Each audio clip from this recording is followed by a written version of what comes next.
He was just 6 years old, walking to school for the first time on his own. That was 30 years ago this week, the last time little Eitan Pates was seen alive. Antes de iniciar con el video de hoy, quiero enviar un saludo muy especial y cósmico a dos leyendas, a Marilu Vega y a Rochi. Gracias por el apoyo que le dieron al canal, de corazón les agradezco, espero que todo marche de maravilla en sus vidas, que la familia esté muy bien también, les envío un fraternal abrazo cósmico y un beso. Ahora sí, la pregunta del día de hoy es: ¿cuál ha sido el peor día de tu infancia? Déjame tu respuesta en la caja de comentarios.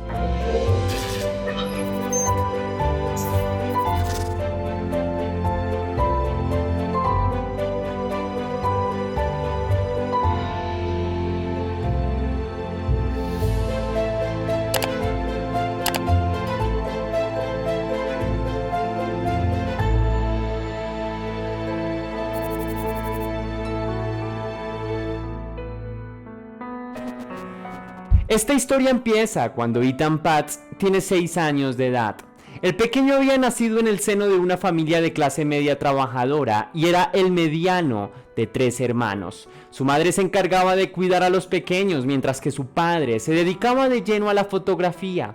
Las personas que conocieron al pequeño Eitan lo describían como un pequeño alegre y entusiasta, que siempre tenía una sonrisa en el rostro y que era el motivo de alegría de toda su familia, en parte por sus ocurrencias y por su carácter amable y desenvuelto, así como de un maravilloso carisma.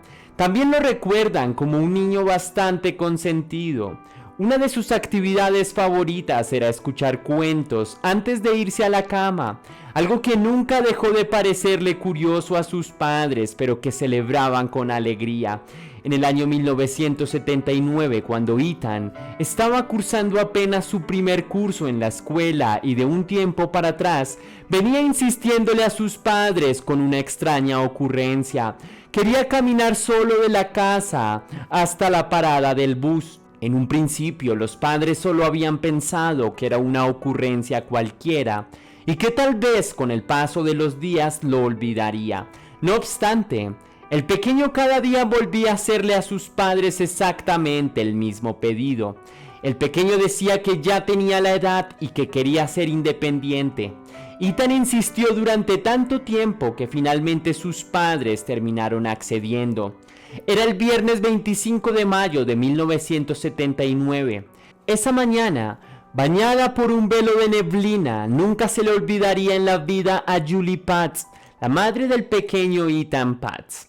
La decisión había sido tomada el día anterior. Ese sería el primer día que Eitan caminaría solo hasta el paradero del bus. Esa mañana Julie discutía con su hija mayor, quien en ese momento tenía 9 años. El motivo de la discusión era realmente muy sencillo, y es que la pequeña no quería levantarse de la cama. A la par que Julie discutía con su hija mayor, también se hacía cargo de la menor, quien tenía tan solo 2 años en ese momento. Mientras hacía estas tareas en simultáneo, también hablaba con Eitan y le advertía acerca de todos los cuidados que debía tener de camino a la parada del bus. El pequeño se mostraba tranquilo y muy confiado. En un momento le había dicho a su madre: "Estoy ok, mamá, puedo hacerlo solo". Julie pensó que eran solo 2 cuadras y que en ese trayecto nada podría suceder. Finalmente el momento llegó. Julie se acercó a su hijo y le entregó $1 para que gastara en algo en el trayecto del día. Abrazó a su hijo y lo acompañó hasta la puerta de la casa, y desde ahí se quedó parada observándolo y viendo cómo su pequeño se alejaba llevando sus pantalones azules y su lonchera de pequeños elefantes. El camino era menos de 200 metros y su madre vio cómo el pequeño caminó hasta que se perdió de vista. Incluso, aunque ya no lo veía, Julie se quedó durante un rato en la puerta y finalmente entró de nuevo a la casa y continuó con su jornada, confiada de que su pequeño había abordado el autobús escolar.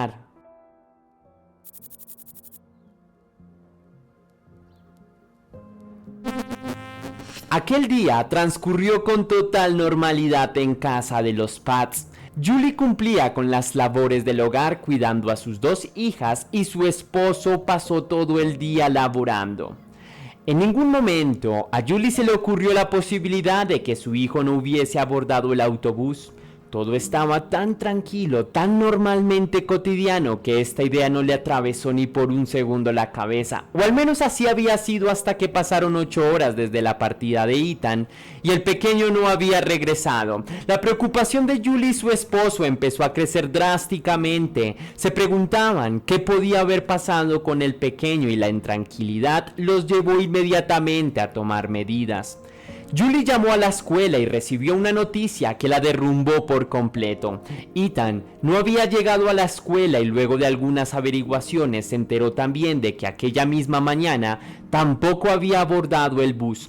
Algo había pasado en aquellos escasos 150 metros en los cuales había perdido la visibilidad del pequeño. Al enterarse de esta terrible noticia, Julie trató de comunicarse con su esposo, pero en aquel mismo momento se encontraba en una sesión de fotos y no pudo atender de manera inmediata a la llamada, sino hasta después de un rato. Del otro lado, escuchó a su esposa totalmente devastada, informándole lo que había sucedido. Julie no hizo esperar la denuncia de desaparición de su hijo, llamó a las autoridades y en un instante el sector de Soho, ubicado en Manhattan, estaba siendo barrido por 100 policías, acompañados de perros especializados en la búsqueda de personas desaparecidas. También por todo el sector sobrevolaban los helicópteros que buscaban por cielo y tierra señales del pequeño.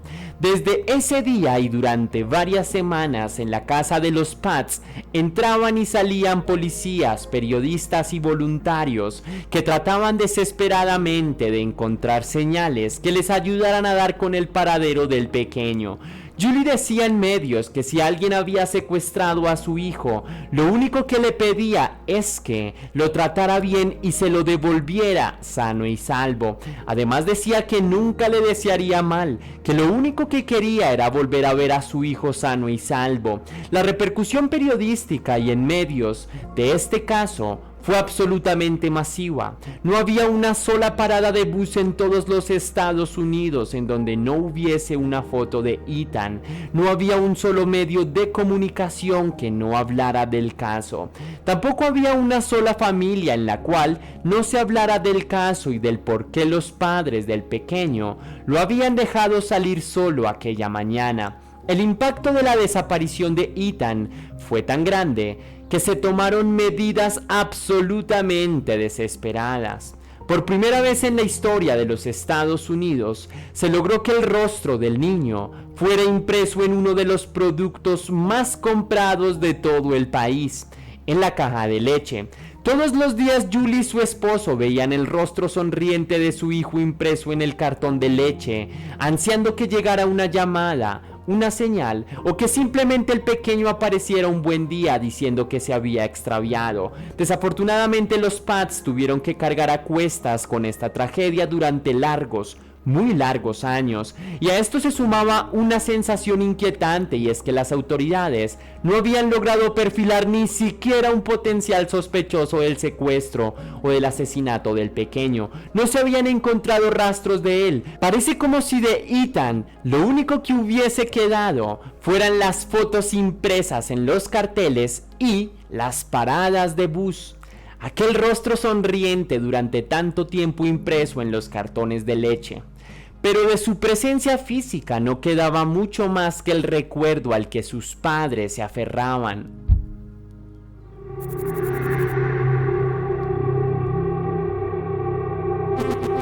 En el año 2001, Ethan Pats fue declarado muerto. Casi 22 años después de su desaparición, sus padres mantuvieron la esperanza de que algún día su pequeño volviera a casa, y por ese motivo nunca se mudaron de casa, nunca cambiaron de número y no hicieron mayores modificaciones a su vida. Durante todo ese tiempo esperaron que un milagro se hiciera realidad, pero la realidad fue bastante cruel. La noticia de que había sido declarado muerto fue un golpe contundente en la vida de los Pats, que a pesar de eso seguían buscando justicia a como diera lugar. Durante muchos años, la investigación estuvo relativamente quieta.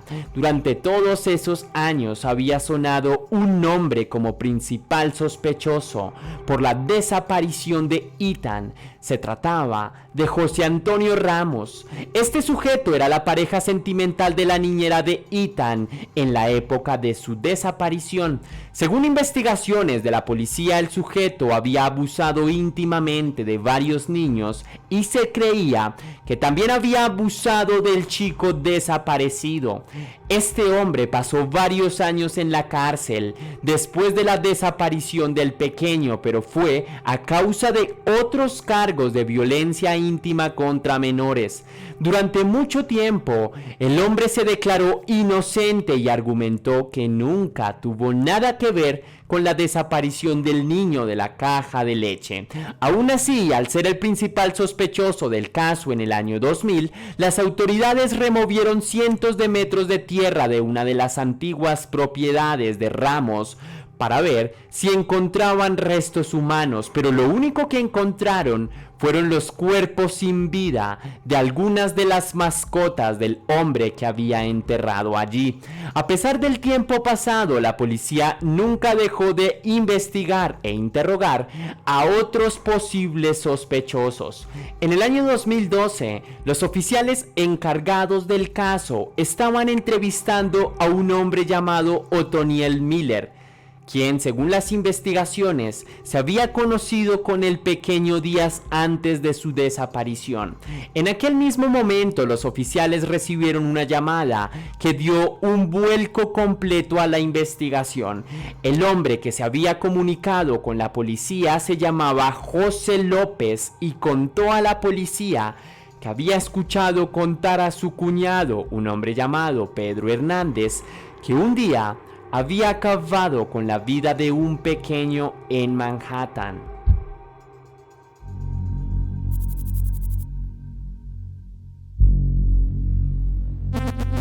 Luego de la llamada, lo más sencillo fue ubicar al sujeto llamado Pedro Hernández.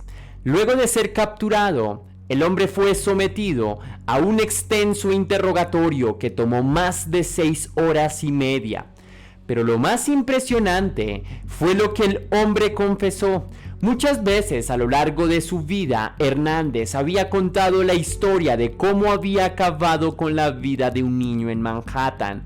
Lo había hecho frente a su culto religioso, pidiendo perdón y de rodillas. Lo había hecho frente a su expareja y frente a muchos otros amigos. Varias personas habían tratado de identificar al pequeño, pero nunca lo habrían logrado. No era sino hasta ahora, casi 33 años después del crimen, que la verdad salió a la luz. Hernández dijo que durante el año 1979 trabajaba en Soho, Manhattan, en un pequeño almacén ubicado cerca a la parada del autobús escolar. El local estaba ubicado en la esquina de Prince en West Broadway. El hombre dijo que ese día de mayo, que no recordaba muy bien la fecha exacta, había visto a un pequeño rubio de no más de 6 o 7 años caminando solo. El hombre convenció al pequeño de entrar en el almacén ofreciéndole una bebida y luego de un rato el pequeño había accedido. Una vez que el hombre estuvo dentro del local con el pequeño, lo llevó hasta el sótano y una vez allí lo asfixió hasta dejarlo inconsciente. Después de esto, Hernández metió al pequeño, todavía con vida, a una bolsa que luego metió durante un tiempo en un congelador y finalmente, ya con el cuerpo sin vida, lo arrojó a un basurero a un par de cuadras de donde estaba ubicado el almacén. El relato fue estremecedor y muy vívido, pero todavía quedaban algunas dudas. Primero, el hombre tuvo que hacer el reconocimiento del pequeño, en el cual identificó al pequeño Ethan de manera casi inmediata. Pero además de esto brindó otro dato que ninguna otra persona que no hubiese estado estrechamente relacionado con aquel lugar hubiese podido dar. Cuando se llevó al hombre a realizar el reconocimiento de la escena del crimen, dijo no reconocer una puerta que había en el lugar. Los detectives consiguieron planos del lugar durante la época del asesinato y efectivamente esa puerta en aquella época no estaba. No cabía absolutamente ninguna duda. Pedro Hernández fue el asesino de Ethan Patz. Después de tantos años, finalmente se haría justicia.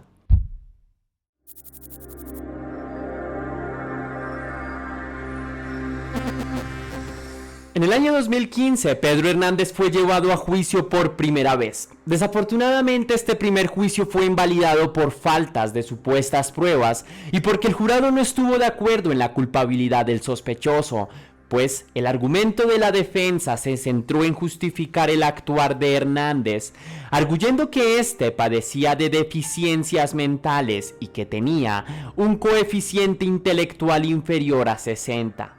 En el año 2016 la fiscalía trató de reabrir el juicio, pero a falta de pruebas trató de reunir todas las evidencias posibles para tratar de inculpar a Hernández. Así fue como se centraron en el aparentemente irrelevante dato de la puerta. Armados con un nuevo arsenal de evidencias, la fiscalía llevó a Hernández a juicio nuevamente en el año 2017. En esta oportunidad las evidencias fueron suficientes, ya que se mostraron las confesiones grabadas del asesinato y una por escrito, en donde Hernández había escrito: "Yo lo maté".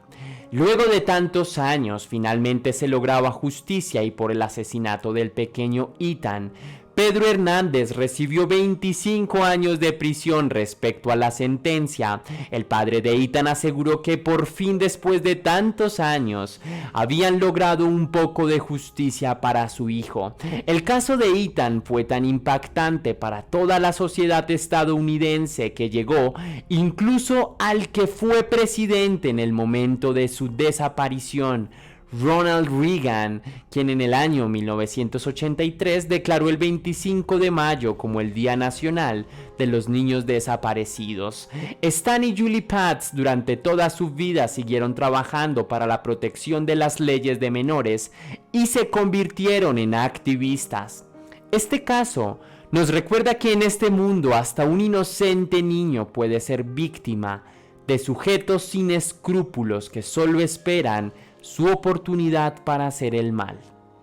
Sin nada más que agregar por el caso de hoy, leyenda, déjame saber tus impresiones con un misterioso like y por supuesto con un comentario. Recuerda seguirme en todas mis redes sociales para que tú y yo estemos aún más en contacto. Estoy subiendo casos criminales en mi página de Facebook y en mi página de Instagram, que no verás aquí en YouTube. Así que si te interesa y apoyas mi trabajo, por favor ve a seguirme. Si quieres hacer una pequeña donación para la producción de Test Misterios, estaré enormemente agradecido. Puedes hacerlo con el botón de super gracias que se ubica allí abajo, justo al lado del botón compartir, o también lo puedes hacer con el botón de PayPal, que tienes el link en la descripción y en el comentario fijado. Si lo haces de cualquiera de estas dos maneras, recibirás un agradecimiento personalizado y un saludo de mi parte para un próximo vídeo. Ahora sí, sin más que añadir por hoy, mi querida leyenda, recuerda que misterios somos, que las dudas nos acompañan y que tú y yo nos veremos en un próximo caso.